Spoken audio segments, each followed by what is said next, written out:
Here's what we're using. Essentially, it's a mason jar with a mesh cover over it to shield it from light.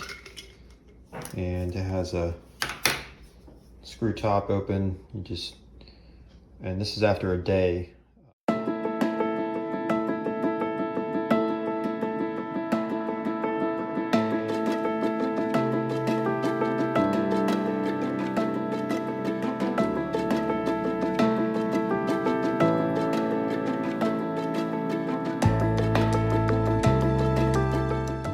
Today we're gonna feed the bean sprouts to the chickens. They're already excited. Got them here in the jar. Let's see what they do.